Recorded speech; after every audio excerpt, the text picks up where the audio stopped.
Is it going to work a year from now, 5 years from now? Is it going to work when you 10x it and grow? Like, what's the breaking point? There's no knowledge base around that. Welcome to Contrary to Popular Opinion, a podcast hosted by Vujade Digital. In each episode, we bring you provocative topics and novel perspectives around leadership, business, and marketing that defy the norms because exponential growth demands unconventional thinking and visionary action. So open your mind and let's get into this week's episode. But the full funnel, knowing how every single interaction, the journey, the flow, how people consume, the psychology behind things, that's what really gives you a full engine that lets you really say, okay, I can move the needle here and I can pull this lever and I can insert this and I can create my own momentum versus just hoping for a gust of wind. The ability to kind of really show that data and that correlation and that forecasting is a big overcoming of that barrier of convincing people, if you give me more money, I have mathematically backed and statistically strength relevance that shows you will get more than what you give me back in returns. And that becomes really powerful. So I'm going to pick on what you just said a little bit in the industry. I would say we're a small agency, so we don't come across the big brands, but let's say the small to mid-market size brands that are spending 1 to 20 million annually in media.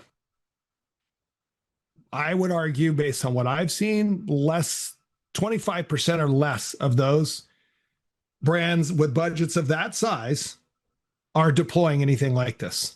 Because when we encounter them, most of them don't have this. So why do you think that is? Well, how could you be spending 5, 10, 15, or $20 million a year in media, but not have a sophisticated mathematical model to help adjust decision logic to where things contribute? Or you said correlation, contribution, those kinds of things. Like, if, first of all, do you agree that it's a much less percentage of people using it than are using it? Would you agree to that? I would absolutely agree to that. And I would take it one step further. And I would say the smaller majority of the ones that are probably are not doing it either right or as effectively as they should be, because there's a lot of problems on that front that I could get into as well. We know that because we've taken over some of those. But that being said, if that's the case, if you're a marketer and you knew that the data science is good enough now that and the cost of the tools and the resources to implement are reasonable if you're spending 10 or $20 million a year in media, why would you not have this in place? It's hard. It's hard, and you have to pay for it. It takes time. And let's assume you can budget it, right? If you're spending $10 million a year on media buying, you've got your pretty good size marketing budget, right? That's because that 10 million is only a percentage of the overall marketing budget. So if the overall marketing budget is $20 million, that's 10% of revenue, then you're a pretty good sized company. Why would you not be doing that?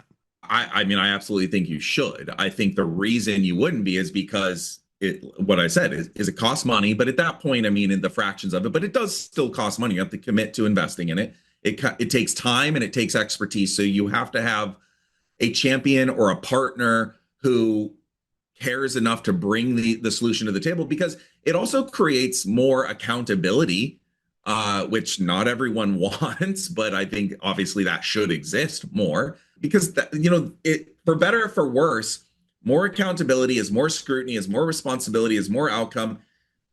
And, there's a side of this industry that doesn't always like to do that. I don't want to go too far down that slippery slope, but again, you have to have someone who is looking out for the best interests and wants that and can action it and can use it, because yes, it costs time and it costs money and it takes expertise, and it also requires commitment to seeing it through. You're going to have to redo the way campaigns are set up and structured and data is collected, and it just requires so much more cleanliness and responsibility and fidelity of work that, again, I would argue if I was in charge around that would absolutely be what I was mandating.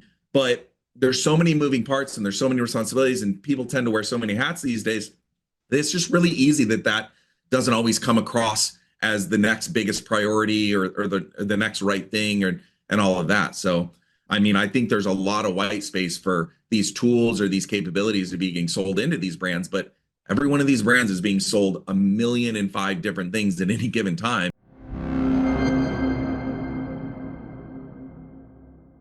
Do you still believe that the traditional funnel of awareness, consideration, purchase intent, buy, all this, do you think that still exists? I think it's kind of a crazy question to ask because I think it's more important now than it's ever been because we've never been in a noisier and harder to break through and more competitive and more difficult to connect with and sort of ADD audience and attention starved audiences that there's ever been. And so to think that you can just sort of show up and win with singular tactics, I think is wild. But I also know where it came from. And we've had this conversation for so long. There was a moment in time, not that long ago, that it did exist. And quite frankly, Facebook was the main driver of why that happened. We've had this conversation a lot where there was this entire ecosystem that sprouted up where you could just get a product that had any kind of novelty to it, put it into market, put pretty much a singular type of advertising or even influencer type marketing or something like that, and it would go gangbusters and you would get unbelievable returns. That has been mirrored and replicated a little bit now with like TikTok Shop and some other things that create this. I don't have to try that hard. I just have to sort of be somewhere at the right time with the right thing and have a right combo and I can move. It's sort of the concept of like fast fashion versus, long established brand fashion, which I think encapsulates a lot of this argument. So it is possible to not do full funnel. I don't think it is a long-standing and healthy approach to business. I think you could get short-term gains if you're very lucky and you catch a wave or you capture lightning in a bottle. I think it is luck-driven, and I don't think there's any control to it. I don't think it's a way to build a business or have any sustainability. Quite frankly, I think the opposite. I think what you'll see is you'll get brands or companies that get lucky and then they reach a ceiling and then they're really stuck in a place where they don't know what to do with themselves. They're like, I've reached my pinnacle and now I've never been forced to spend money to get this before. I've never had to build a marketing funnel. I've never had to do these things. Now I want to grow and expand, and my organic has sort of reached its plateau and they're at a loss. And they certainly don't like spending the dollars required to sort of make up a lot of ground that they got lucky enough to have to not grind their way into. And so the full funnel, I think, is what gives you the most control over your own destiny and the most data and understanding of how to strategically and in an owned way be able to grow and manage your business in that growth. Everything else, if you don't have full funnel and you don't really understand every stage, is you're just kind of throwing things out there and hoping it sticks and hoping you get lucky. And the problem is sometimes you do get lucky, and that creates confirmation bias where it's like, well, that works, so my thing must be so great that it's better than every other brand that doesn't have to do this. And it almost creates this education of like, I don't need full funnel because I did this thing and it worked. Well, yeah, it worked now. Is it going to work a year from now, 5 years from now? Is it going to work when you 10x it and grow? Like, what's the breaking point? There's no knowledge base around that. But the full funnel, knowing how every single interaction, the journey, the flow, how people consume, the psychology behind things, that's what really gives you a full engine that lets you really say, okay, I can move the needle here and I can pull this lever and I can insert this and I can create my own momentum versus just hoping for a gust of wind. So a lot of the work that we're really focusing on is on the front end. Obviously, media is a big part of what we execute on, but a lot of the critical thinking is on the front end and communication strategy, thinking about user journeys, thinking about the UI UX, about the creative, about the message, about the audiences. That stuff all sort of needs to, I think, be built to go through a full funnel experience, customer experience, which I think you're lobbying for is still the most valuable long-term business building framework. I don't know that any of that matters anymore because it seems to me like AI now is really going to shapeshift creative and messaging into just data signals. It's no longer going to be about a master creative brief for a brand and what that brand stands for. It's just going to be whatever signals tell the visual imaging system, AI system, that this is what drives the most sales within a particular audience cohort, just do more of that. And then so the whole idea of creative is just, it's gone. It doesn't exist anymore. The analogy that comes to mind for me is, and again, I'm not a creative person, so I have no idea how this would be received by a creative person. Well, neither am I, but I would debating. But I would almost liken it to if before the creative person was the athlete, now they're the coach and they evolve into that, right? Now they're guiding it. Now they're providing the frameworks. They're still very responsible for the outcomes. They're just maybe going to be less on the court doing it versus being the one sort of coaching and guiding it and making sure those outcomes get there. And arguably, I mean, a lot of people would say the coach is more important than the player in a lot of ways. So I think that there still has to be the heart. There still is the Simon Sinek's why of a brand. You still have to feed the engine and give it guidance and give it consistency. And so I still think there's a lot of creativity into that and creating sort of the reference points that iteration comes off of. But yeah, I mean, I think that end product is going to get further and further away from being in the sole control over creative people individually. Good thing I didn't go into the creative side of advertising. I wasn't good at it anyway. All right. So I mean, it's not that much different on the paid media side of things as well. I mean, as far as audience targeting and decisioning and ad formats and things like that, it's going a similar way as well. Well, that will be for the next series, continuation of this. I want to talk about, obviously, AI, how it's starting to encroach into media management, media measurement. Is it task or is it brain?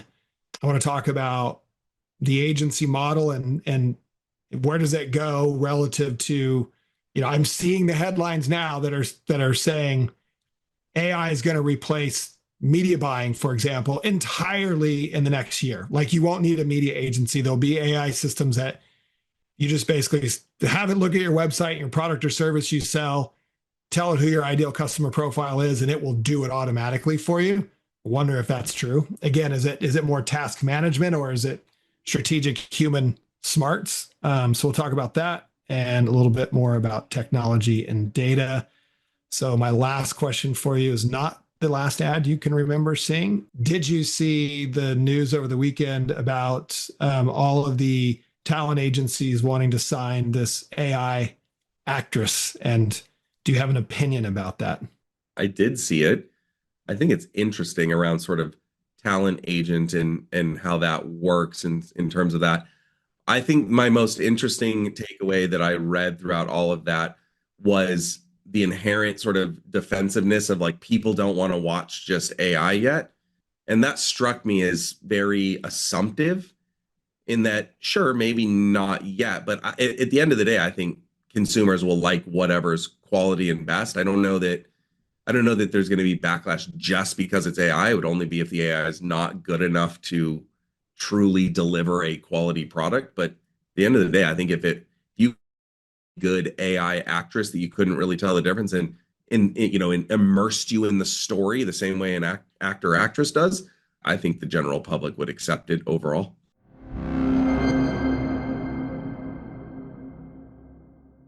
You could have the greatest tool in the world and the greatest data scientists there are.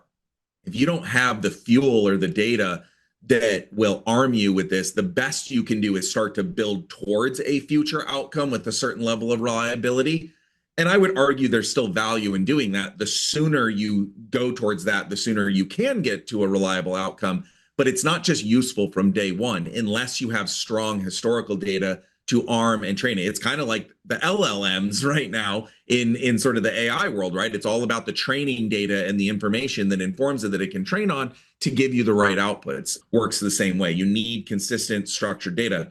And so the better you can do, the better you can collect it, the better off you're going to be, but also you can build towards getting that even cleaner and stronger. And so the relationship between all of your marketing activities, I guess maybe that's another one that I can look at as a myth, is it doesn't only look at media outcomes. That would be the media mix modeling, but the marketing mix modeling can account for other variables. Essentially, really anything that contributes to a certain percentage of your outcomes, whether that's PR impressions or social media activities or seasonality, or there's all these components that can be plugged in. If you have access to that information, it's consistent, it's predictable, and you can plug it in a realistic way. And so that is the correlation of all of the moving parts that are creating results, and the ability to start to measure and recognize patterns that indicate likelihood of what can or is happening in relation to those.